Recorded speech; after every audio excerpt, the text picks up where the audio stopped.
Hello दोस्तों, स्वागत है आप सभी का डाउटनट लर्न एंड फन पर। एंड इस सेशन के अंदर मैं आप लोगों के साथ डिस्कस करने वाला हूं कुछ ऐसी टिप्स जो आप लोगों को हेल्प करेंगे to effectively manage your time in class 12। Okay, so start करते हैं। नंबर 1 है हमारा कि सेट योर एकेडमिक गोल्स। अब सेट योर एकेडमिक गोल से क्या मतलब है? क्लास 12 के अंदर देयर आर स्टूडेंट्स जो प्रिपेयर करते हैं सिर्फ बोर्ड एग्जाम्स के लिए, and there are some students जो प्रिपेयर करते हैं for competitive exams also like JEE and NEET. So JEE और नीट की प्रिपरेशन में और बोर्ड्स की प्रिपरेशन में डिफरेंस है, चाहे थोड़े ही मान लेते हैं बट डिफरेंस है। दोनों की तैयारी थोड़ी अलग अलग तरीके से करनी पड़ती है।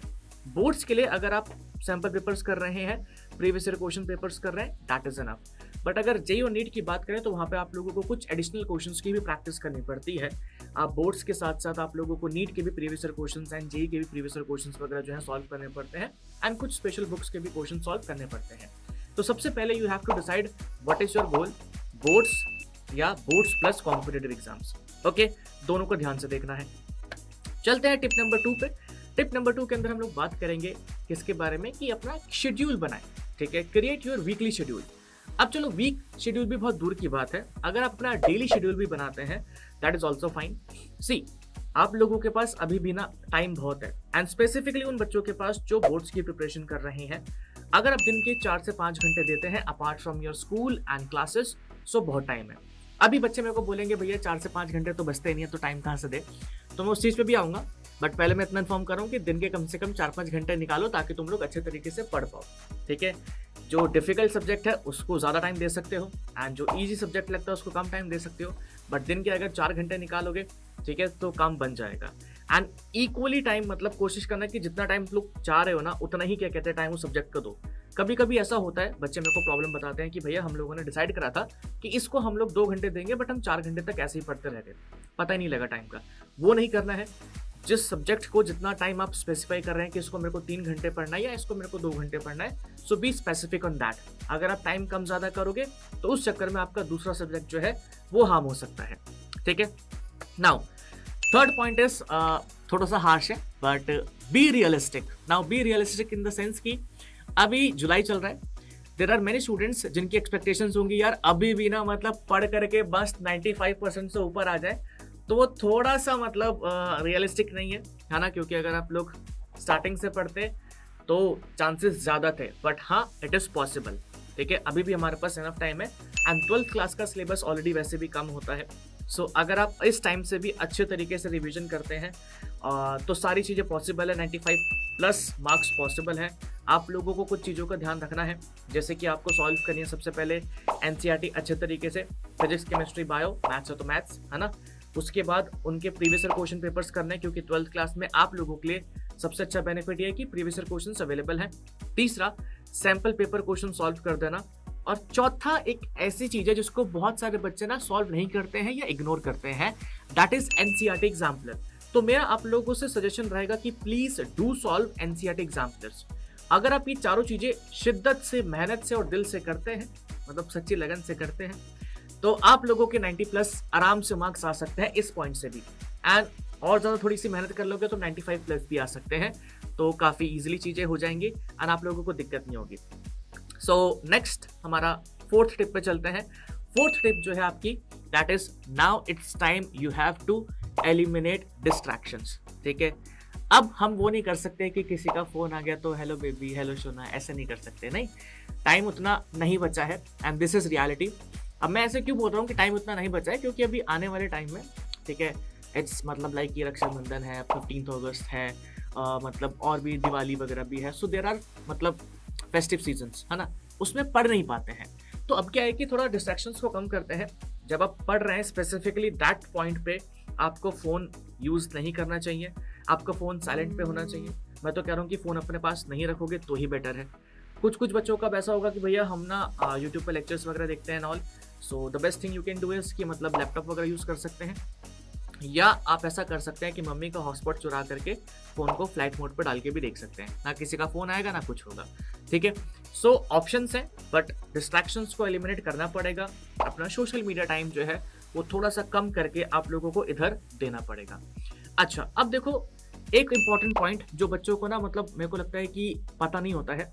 So this point is utilise spare time. ठीक है, इस पॉइंट को ध्यान से सुनना।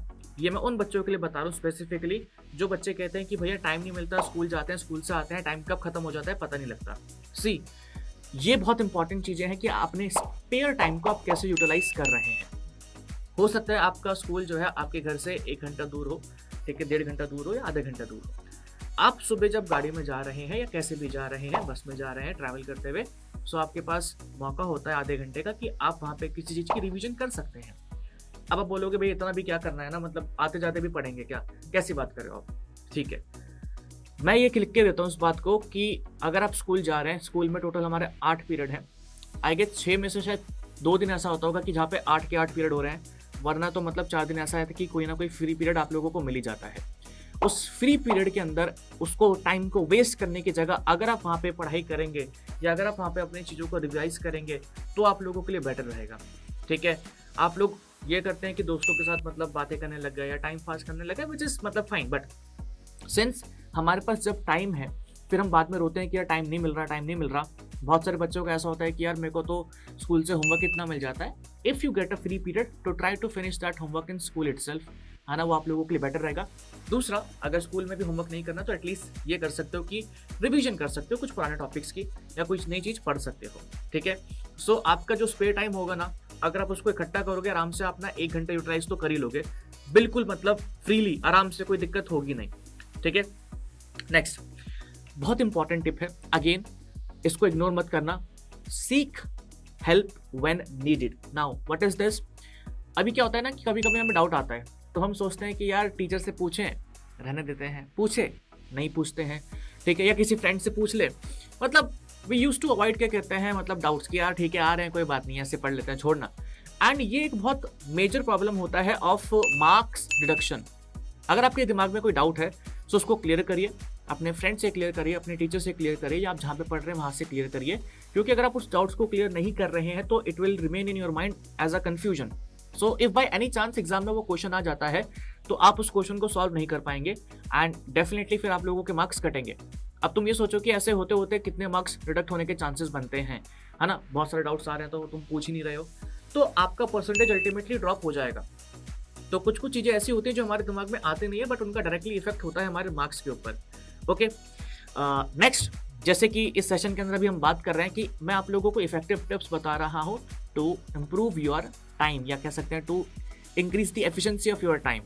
सो आप लोगों को टाइम मैनेजमेंट भी आना चाहिए। ठीक है, इस सेशन के अंदर एक ये भी इंपॉर्टेंट टिप है that you have to practise time management. जैसे कि मैंने कहा कि स्पेयर टाइम को यूटिलाइज करना है तो करना है। ठीक है, अगर आप क्या कहते हैं कहीं ट्रैवल कर रहे हैं, आपके पास टाइम है तो आप उसको यूटिलाइज करिए। आप लोगों को जो काम जिस टाइम पे करना है, जैसे कि आपने आज का टारगेट बनाया कि मैं 2 सब्जेक्ट्स पढ़ूंगा तो उसको पढ़िए, डोंट प्रोक्रेस्टिनेट थिंग्स। ठीक है, इसको भी ट्रिक में ऐड करवा देते हैं। ठीक है, कि डोंट प्रोक्रेस्टिनेट थिंग्स, क्योंकि ये भी एक ऐसी टिप है ना कि मतलब बच्चे क्या करते हैं कि चल ठीक है आधे घंटे बाद पढ़ लेंगे, ठीक है 1 घंटे बाद पढ़ लेंगे, अच्छा चल ठीक है 10 मिनट पबजी खेल लेते हैं, थोड़ा सा इंस्टा चला लेते हैं। So don't do these things. अब छोटे बच्चे नहीं रहे हो तुम लोग, 12th में आ गए हो यार, क्या कर रहे हो? ठीक है, सो ये सब चीज़ें भी नहीं करनी है। कोशिश करना है कि अच्छे तरीके से सब कुछ मैनेज करो। ठीक है, थोड़ा सा मैच्योरली बिहेव करो, इतनी एक्सपेक्टेशंस रख सकते हैं। 12th क्लास के बच्चे 16 और 17 ईयर्स ऑफ एज के आसपास होते हैं। नाउ इट्स टाइम, क्या कहते हैं, यू स्टार्ट थोड़ा सा मतलब बिहेविंग मैच्योरली, है ना। तो टाइम जो भी है आप लोगों को उसको अच्छे तरीके से यूटिलाइज करिए।